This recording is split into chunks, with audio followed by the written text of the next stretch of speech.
ಸ್ನೇಹಿತರೆ ನಮಸ್ಕಾರ, ನನ್ನ ಹೆಸರು ಕಿಶನ್. ನೀವು ನೋಡ್ತಾ ಇದ್ದೀರಾ SCL gaming YouTube and insta page. ಇನ್ಸ್ಟಾದಲ್ಲೂ ನೋಡಿದ್ರೂ ಫಾಲೋ ಮಾಡಿ, ಯೂಟ್ಯೂಬಲ್ಲಿ ನೋಡ್ತಾ ಇದ್ದರೆ ಸಬ್ಸ್ಕ್ರೈಬ್ ಮಾಡಿ, ಕಮೆಂಟ್ ಮಾಡಿ, ಏನಾದರೂ ಮಾಡಿ ಜೀವನದಲ್ಲಿ. ಬಟ್ ಇಂಥ PC ಅಂತೂ ಒಂದು ಸತಿ ನಮ್ಮ ಸ್ಟೋರಿಗೆ ಬಂದುಬಿಟ್ಟು ಬೈ ಮಾಡಿ. ಏನಕ್ಕಂದರೆ ಈ PC ದಿಂದ ನೀವು ಎಲ್ಲ ಥರ ನಿಮ್ಮ ಅಪ್ಲಿಕೇಶನ್ಸ್ಗೂ, ಗೇಮಿಂಗ್ಗೂ, ಸಾಫ್ಟ್ವೇರ್ಗೂ ಎಲ್ಲ ಥರ ಯೂಸಸ್ಗೂ ನೀವು ಯೂಸ್ ಮಾಡ್ಬೋದು.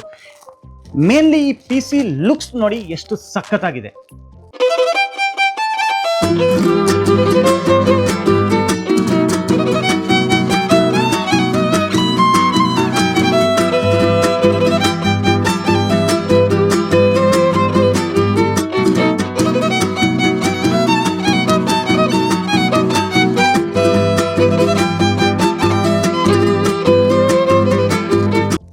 ಯಾರಿಗೂ ಡೀಸೆಂಟ್ ಲುಕ್ಕು ಇನ್ ಪರ್ಫಾರ್ಮೆನ್ಸ್ ಬೇಕು ಅವ್ರಿಗೆ ಈ PC ನಾನು ರಿಕಮೆಂಡ್ ಮಾಡ್ತೀನಿ. ಸ್ಪೆಷಲಿ ಈ PC-ದಲ್ಲಿ ನಾನು ಯೂಸ್ ಮಾಡಿರೋದು ಕೇಸ್ ಬಂದುಬಿಟ್ಟು ಥರ್ಮಲ್ಟೆಕ್ ಟವರ್ 300 ಕೇಸ್. ಇದು ಸ್ವಲ್ಪ ಸ್ಮಾಲ್ ಫಾರ್ಮ್ ಫ್ಯಾಕ್ಟರ್ ಕೇಸ್ ಥರ ಇರುತ್ತೆ. ಇದರಲ್ಲಿ ದೊಡ್ಡ ಕೇಸ್ ಬೇಕಂದರೆ ಟವರ್ 600 ಅಂತ ಕೇಸ್ ಇದೆ. ಬಟ್ ಟವರ್ 300 ಕೇಸ್ ಒಂದು ಸ್ವಲ್ಪ ಕಾಂಪ್ಯಾಕ್ಟ್ ಆಗಿರುತ್ತೆ, ವಾಟರ್ ಪ್ಯೂರಿಫೈರ್ ಥರ ಕಾಣಿಸುತ್ತೆ. But air flow, cable management, GPU Mount, everything perfect ಆಗಿ ಇದರಲ್ಲಿ ಸೆಟ್ ಆಗುತ್ತೆ. ಈಗ ಬ್ರದರ್ ಬಂದುಬಿಟ್ಟು ಈ PC-ದಲ್ಲಿ 9900X 3D ಪ್ರಾಸೆಸರ್ ಯೂಸ್ ಮಾಡಿದ್ರು. ವರ್ಲ್ಡ್ಸ್ ಫಾಸ್ಟೆಸ್ಟ್ ಗೇಮಿಂಗ್ ಪ್ರಾಸೆಸರ್ ಅಂತ ಇದನ್ನು ಹೇಳ್ಬೋದು. 16 ಕೋರು 32 ಥ್ರೆಡ್ಸ್ ಜೊತೆಗೆ ಬರುತ್ತೆ. 70,000 ರೇಂಜಲ್ಲಿ ಈ ಪ್ರಾಸೆಸರ್ ರೇಟ್ ನಡೀತಾ ಇದೆ. ವರ್ಲ್ಡಲ್ಲೇ ಫಾಸ್ಟೆಸ್ಟ್ ಗೇಮಿಂಗ್ ಪ್ರಾಸೆಸರ್ ಇನ್ ಡೆಸ್ಕ್ಟಾಪ್ ಅಂತ ಇದನ್ನು ಕರಿಬೋದು.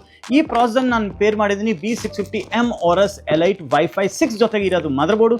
4 RAM ಸ್ಲಾಟ್ಸ್ ಇದೆ, M.2 ಸ್ಲಾಟ್ಸ್ 2 ಇದೆ, ಪ್ಲಸ್ ವೈಟ್ ಥೀಮಲ್ಲಿ ಒಂದು ಅಲ್ಟಿಮೇಟ್ ಆಗಿ ಈ ಮದರ್ ಬೋರ್ಡ್ ಇರುತ್ತೆ. PCB ಕ್ವಾಲಿಟಿನೂ ತುಂಬ ಚೆನ್ನಾಗಿದೆ.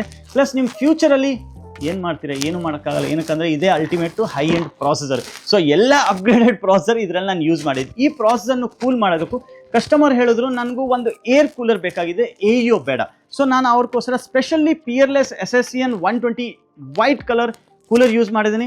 RGB ಇದ್ರೂ ಕಾಣಿಸಲ್ಲ, ಏನಕ್ಕಂದರೆ ಫ್ಯಾನ್ ಬಂದುಬಿಟ್ಟು ಬಾಟಮಲ್ಲಿ ಹೋಗುತ್ತೆ. ಬಟ್ ಇದನ್ನು RGB ಕೂಲರ್ ಅಂತ ಕರಿಬೋದು. ಒಂದು 6,000 ರೇಂಜಲ್ಲಿ ಒಂದು ಪರ್ಫೆಕ್ಟಾಗಿ ಮದರ್ ಬೋರ್ಡ್ ಇದೆ, ಕೂಲರ್ ಇದೆ. 20,000 ರೇಂಜಲ್ಲಿ ಒಂದು ಪರ್ಫೆಕ್ಟಾಗಿ ಈ ಮದರ್ ಬೋರ್ಡ್ನು ಕರಿಬೋದು. ಕೇಸ್ ಬಂದುಬಿಟ್ಟು ಒಂದು 14,000 ರೇಂಜಲ್ಲಿ ಬಂದುಬಿಡುತ್ತೆ. ಬಟ್ ಈ PC-ದಲ್ಲಿ ಪವರ್ ಸಪ್ಲೈ ನಾನು ಯೂಸ್ ಮಾಡಿದ್ದೀನಿ 850 what's, fully modular, gold rated, plus 10 years replacement warranty ಜೊತೆಗೆ ಬರುತ್ತೆ. ಈ ಪವರ್ ಸಪ್ಲೈ ಬೆಲೆ 10,490 ರೂಪಾಯಿ. ಸೊ ಬೆಸ್ಟ್ ಪವರ್ ಸಪ್ಲೈ ಅಂತ ಹೇಳ್ಬೋದು. ರ್ಯಾಮ್ ಬಂದುಬಿಟ್ಟು trident Z plus new series AMD CL30 6000 ಮೆಗಾಟ್ಸ್ 32x2 kit, 23,000 ರೇಂಜಲ್ಲಿ ಒಂದು ಪರ್ಫೆಕ್ಟ್ ರ್ಯಾಮ್ ಇದೆ. Storage 2TB 4K HD videos ಇದರಲ್ಲಿ ಇವ್ರು ಸ್ಟೋರ್ ಮಾಡ್ತಾನೆ. ಜಾಸ್ತಿ ವೀಡಿಯೋ ಮೆಮೊರಿ ಸ್ಟೋರೇಜ್ ಮೆಮೊರಿ ಬೇಕಾಗುತ್ತೆ. ಸೊ ಅವರು ಸ್ಟೋರೇಜ್ ಬಂದುಬಿಟ್ಟು 2TB ಎರಡು, ಅದನ್ನು ಫಾಸ್ಟೆಸ್ಟ್ ಸ್ಟೋರೇಜ್ ತೊಗೊಂಡ್ರು. ಗೇಮಿಂಗ್ ಅಷ್ಟು ಬೇಕಾಗಲ್ಲ, ಬಟ್ ಇವ್ರು ಗೇಮಿಂಗ್ ಬಿಟ್ಟು ಕಂಟೆಂಟ್ ಕ್ರಿಯೇಟರು. ಸೊ ಅವ್ರಿಗೂ ತುಂಬ ವೀಡಿಯೋಸ್ ಇದರಲ್ಲಿ ಸೇವ್ ಮಾಡಬೇಕಾಗುತ್ತೆ. ಕೊನೆಗೂ ಈ PC-ದಲ್ಲಿ ನಾನು ರಿಕಮೆಂಡ್ ಮಾಡಿರೋದು ಗ್ರಾಫಿಕ್ ಕಾರ್ಡ್ ಇವನ್ 5070 Ti ಆದರೂ ತಗೊಳ್ಳಿ, ಇಲ್ಲಾಂದರೆ 9070 XT ಆಗಿದ್ರು ತಗೊಳ್ಳಿ. 5070 Ti ಜೊತೆಗೆ 2,60,000ದಲ್ಲಿ ಪೂರ್ತಿ PC ಇರುತ್ತೆ.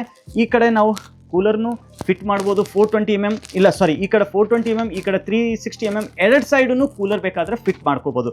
ಬಟ್ ಸರ್ ಬಂದುಬಿಟ್ಟು ನಮ್ಮ SCL ಗೇಮಿಂಗ್ದೆ 3 ಕಸ್ಟಮ್ ಫ್ಯಾನ್ಸು ಇಂಟೆಕ್ಕೋಸ್ಕರ ತೊಗೊಂಡ್ರು. ಬಾಟಮಿಂದ ಇಂಟೆಕ್ಕು, ಟಾಪಿಂದ ಎಕ್ಸಾಸ್ಟು, ಟೋಟಲ್ ಆಗಿ ಒಂದು ಪವರ್ಫುಲ್ PC ಇದೆ. ಒಂದು 2,60,000 ರೇಂಜಲ್ಲಿ ಈ PC ನಾನು ಹೇಳ್ತೀನಿ. ಬೇಕಾದರೆ ಆನ್ ಸ್ಕ್ರೀನ್ ಡಿಸ್ಕ್ರಿಪ್ಷನಲ್ಲಿ ನಂಬರ್ ಇದೆ, ಬನ್ನಿ. SCL ಗೇಮಿಂಗು ಒಳ್ಳೆದಿಂದ ಒಳ್ಳೆ ಪ್ರೈಸ್ ಮಾಡಿಕೊಡ್ತೀವಿ ಆ್ಯಂಡ್ ಆಲ್ ಓವರ್ ಇಂಡಿಯಾ ಶಿಪ್ಪಿಂಗ್ನು ಮಾಡ್ತೀವಿ. ಇನ್ನೂ ಇನ್ಸ್ಟಾದಲ್ಲಿ ಫಾಲೋ ಮಾಡಲಿಲ್ಲ ಅಂದರೆ ಫಾಲೋ ಮಾಡಿ, ಯೂಟ್ಯೂಬಲ್ಲಿ ಸಬ್ಸ್ಕ್ರೈಬ್ ಮಾಡಲಿಲ್ಲ ಅಂದರೆ ಸಬ್ಸ್ಕ್ರೈಬ್ ಮಾಡಿ.